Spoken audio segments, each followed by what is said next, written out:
Do you have fabrics in your stash that don't inspire you? Well, for me, it's my Batiks. And back in January, I famously claimed that I was decluttering them. I know I have more Batiks than I will ever need. So I will be clearing these ones out. My trick is to make sure that these ones go too. You might be wondering if I followed through. Well,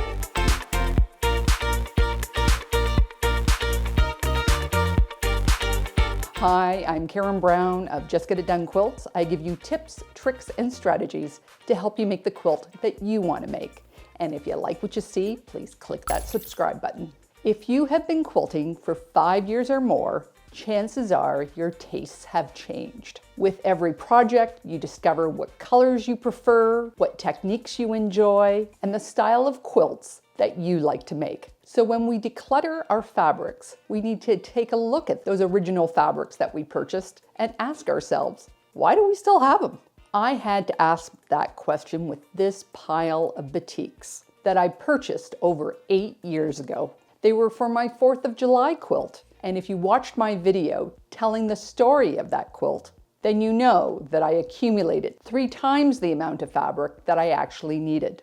Now, there's nothing wrong with them. They're in perfect condition and the colors are stunning, but I felt zero inspiration to make another quilt out of them. So for me, I was happy to remove them from my inventory and use that valuable space for fabrics that do inspire me. Unfortunately, as soon as I did that, they began to talk to me, daring me to use them. And anyone that knows me knows I love a challenge. Every time I walked by that donation pile, I caught a glance of their colors until finally I pulled them back out.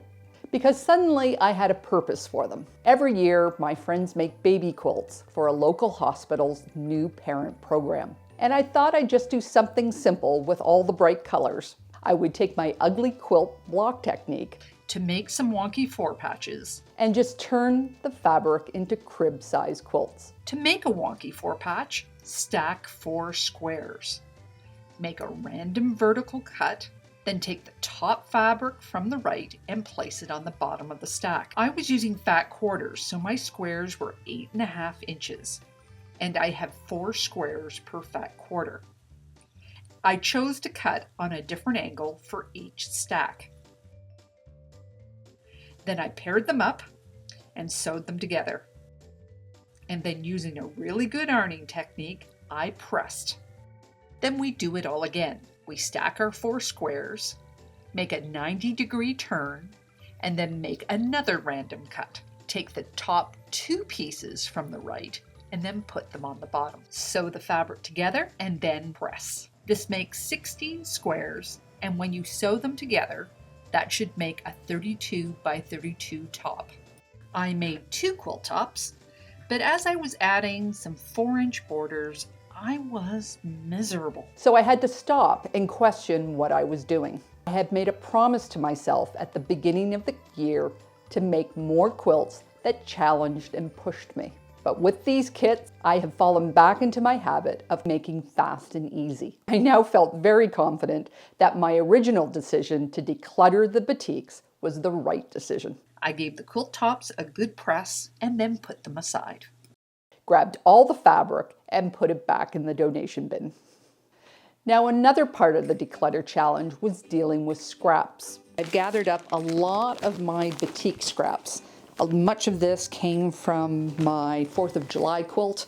I had a couple of other projects too that I cleaned up, but I'm not going to be sewing with Batiks anytime soon, so I'm going to give this off to someone else. Truly, it was one of the most easy decisions I made in the whole challenge. My remaining scraps were all consolidated into one drawer, and that was overflowing, so it needed immediate attention. And as I was sorting them and processing them, I found this huge piece of Batik. This was trimmed off the wide back that I used for my 4th of July quilt. And as I dug deeper into the drawer, I found more pieces. And I was about to add it to the donation pile when I remembered that I had a stack of Batik blocks in my UFO pile. And this is block number 6 from my video, 6 fast and easy jelly roll blocks. And I had amassed this stack 30 minutes at a time over the past year. My Toronto Modern Quilt Guild had just started a new community initiative that I needed a quilt for, and these blocks would be perfect for it, which meant that I needed a backing. So I pulled out as many batik strips of that wide back that I could find, and then I pulled out some simple batik strips and made an after quilt.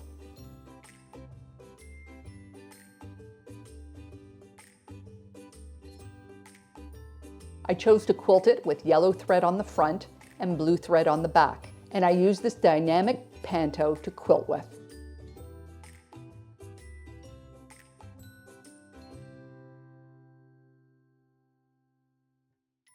And I'm really pleased with how it turned out. And I had enough blocks left over to make another baby quilt. Feeling pretty proud that I had taken care of that before I donated all that fabric, I added all the new scraps into the scrap bag and put it back in the donation box, because now I was truly done with these fabrics. Now I was free to sit down and plan what quilts I would be making in 2022. Another part of the Declutter challenge was to make lists of your UFOs, your orphan blocks, your kits, and any other squirrely ideas that came up while you were decluttering. And part of my planning process for this year was to review them and incorporate which ones I wanted. And what do I see on one of the lists but batik strips? Totally forgot about them. Way back in 2020, when we were in our first lockdown, I was trying to use what I had. These were the strips that I referred to in my 4th of July video that I cut up trying to make an after quilt. But it was just not working for me. And as soon as I could, I abandoned them and purchased a wide back batik to finish the project. And these strips went into a Ziploc bag and have sat there ever since. They look so colorful, and I thought of our baby quilt project, and they were already cut into 5-inch strips. And it wouldn't be that difficult to make them into quilts. So I sewed them into sets, and I cut those sets into 5-inch strips and made a simple grid. I had enough strips to make 2 complete tops, but I had so much left over that I pulled out the batik fabric again and cut a few more strips to make 2 more tops. So if you're counting, I now have 7 baby quilts to quilt. And of course they all needed backing, so I pulled out some of the larger pieces and sewed them together in one long strip to make one long continuous backing. I loaded it on my long arm, and over the course of a week, I got them all quilted. And I took the opportunity to practice my free motion quilting skills. Some I did loopy, some I did meandering, some I did swirls, some I did curls. And before I donated all this fabric, I realized that I still needed binding. I double and triple checked my strips to be sure I had exactly what I needed to avoid any last-minute surprises. My scrap bag is overflowing, but I dug through that scrap drawer just to be sure I didn't have any more scraps, because I'm not doing this again. I am so done with this batik fabric that I get it out of the house and take it to my studio. And I'm feeling pretty proud of myself. I have wrestled the decluttering demons. I have 2 empty containers. I have 8 new quilts To be donated 2 different projects. And I feel a huge weight off my shoulders. And I can't wait to get started on my next project.